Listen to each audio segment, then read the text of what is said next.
Oh hi, I was just sitting by the Christmas tree, reading my copy of Fast Car magazine and enjoying an artisan coffee. But you're here for a brand new episode of Tom vs Dale, so welcome back. But also, welcome to this extra special Christmas edition of Tom vs Dale. Now, we're coming towards the end of the build, and we're approaching the final and approaching the point where we could shoot it for the magazine and get it featured. But I had a phone call from Tom at Swallows Racing the other week that kind of changed everything. He called me up and said, look, there's something we really want to do to the car. We're willing to put the time and effort in. Are you happy for us to proceed? And that was changing the gearbox. Now, you may not know this, but the car from standard was always automatic. Jaguar never made a manual S-Type R, but we believe that, this will be the only road-going manual S-Type R. Everything we've done to the car so far was to kind of make it this exciting track build. We've made it look more aggressive, handle better, way more performance. But the only thing that was kind of holding it back was that lazy gearbox. So doing this conversion was just a no-brainer. So not only have Swallows done the conversion, they've also documented each step as well. So you guys can enjoy this video. I know I'm looking forward to seeing it because I've not been able to go down and see the car. I couldn't get involved during obviously lockdown and what's been going on with the world.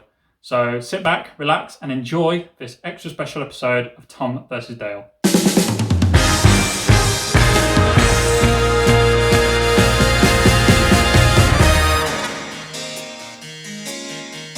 So welcome back to another episode of Tom vs Dale. So today's a pretty good day. It's something that we've been wanting to do for quite a while. You probably noticed in some of the earlier episodes we dropped a couple of hints. But what we're going to be doing is we're going to be fitting that gearbox to Dale's Jag. Now, those of you that know, Jaguar actually never did a manual S-Type R or any manuals of the 4.2 supercharged engine. So all of these come from factory with an automatic gearbox. And what we've actually done is we've developed a 6-speed manual conversion for these vehicles, and we are going to be installing that to Dale's Jag. The first job is to take the automatic box out of the car. So we're going to load it up on the ramp. We're going to pull the automatic gearbox.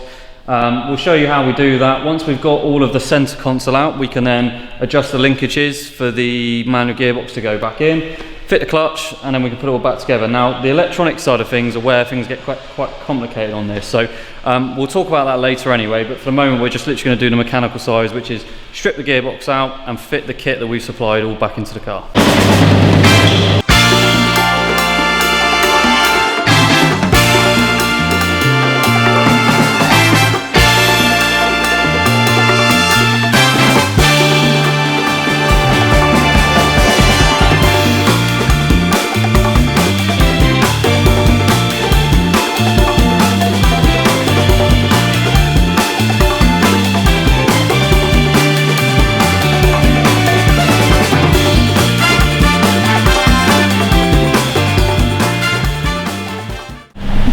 So the first thing we're going to do is we're going to pull the exhaust right the way off the car.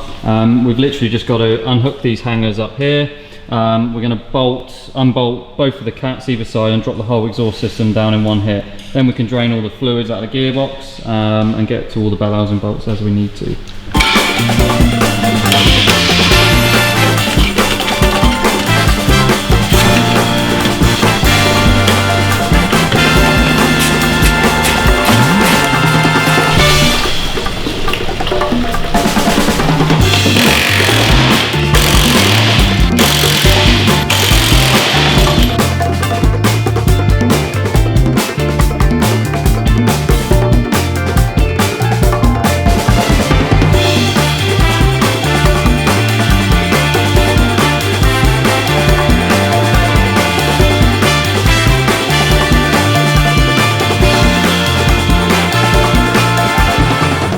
So part one of the conversion is now completed. We've got the old automatic gearbox out of the car, and now we're going to actually fit the new 6-speed manual conversion to the car. So as you can see, this is the original automatic gearbox on the left here, and this is the new reconditioned manual 6-speed. So they're both ZF gearboxes. That's automatic, that's manual. Now these both have the same bell housing, so we don't need to make any adaptations there. This gearbox will go straight onto the V8 bell housing.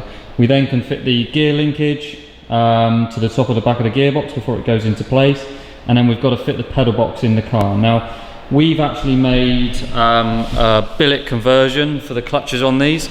So we use a complete solid flywheel with a race clutch assembly that will fit straight onto the V8, which we're now going to fit to the car first before we can put the gearbox in.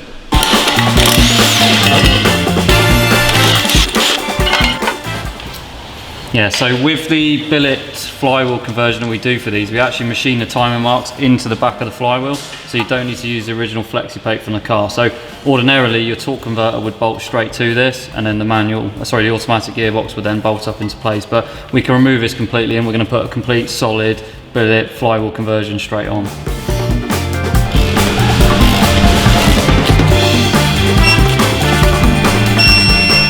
So Dan's now talking all the fixings for the clutch and the flywheel assembly. Once this is then done, we can fit the manual gearbox back into the car. Now, once the manual box is in place, we can then go about fitting the prop, rear gearbox mount, and bolting up all the gear linkages onto the back of the box. And then we can then drop the vehicle back down on the deck, and we can then remove the steering column to fit the pedal box. Right, so first things first, we're going to remove the original automatic gear selector so that we can put the manual gearbox in and put the linkage up through the top. So we need to take the center console out. We need to keep that because we can reuse that afterwards, but we can get rid of this automatic selector. Tool wallower, I need a screwdriver. What do you need? Phillips. Phillips.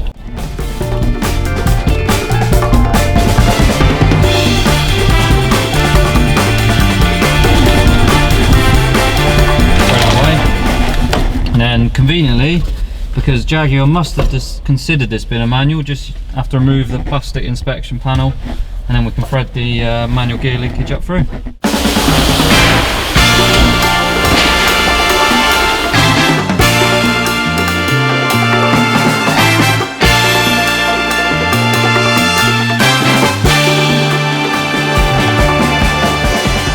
So this is the original S-Type 2.7 diesel manual shifter, and what we've had to do is we've had to shorten the actual selector on this. We've had to shorten it by about an inch on both rods, and also we've had to shorten the selector rods to match, so you get the same amount of throw on the gear selection. So like I said, this is the original one. This will now fit onto the 6-speed ZF box, and we can now fit that back up into the car, and we will then have a full manual shifter in the car.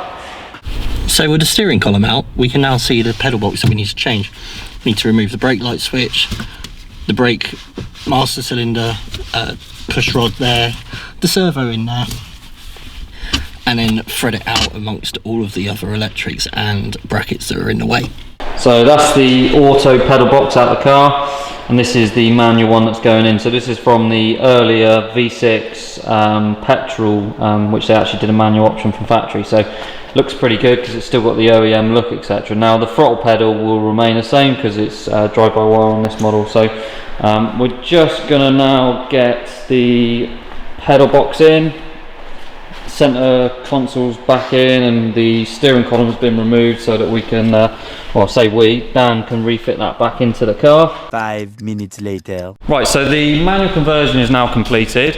All the gearbox, pedal box is all bled, and the clutch is working as it should. So Dan's literally just putting the final bits of trim into the car, and then what we're going to do is we're going to take the vehicle now to Steve, which is PV engineer, and he's down in Chard.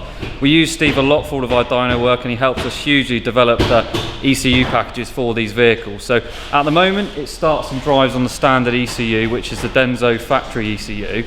And then what we're now going to do is we're actually going to move it over to a standalone management system. Now, this is the first time this has ever been done, so there's going to be quite a lot involved. First steps is to really get it all connected up to the car at Steve's place. We'll get it onto the dyno, which you'll see shortly. We'll do some base figures, see exactly what's going on, and then we can plan accordingly from there. In the next episode, we'll explain in a little bit more detail as to why we've changed to a standalone management, and you'll also see the final power figure and also the full tune of the vehicle. I think that was what we wanted to say.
that's it done. That's this extra special Christmas edition of Tom vs Dale done.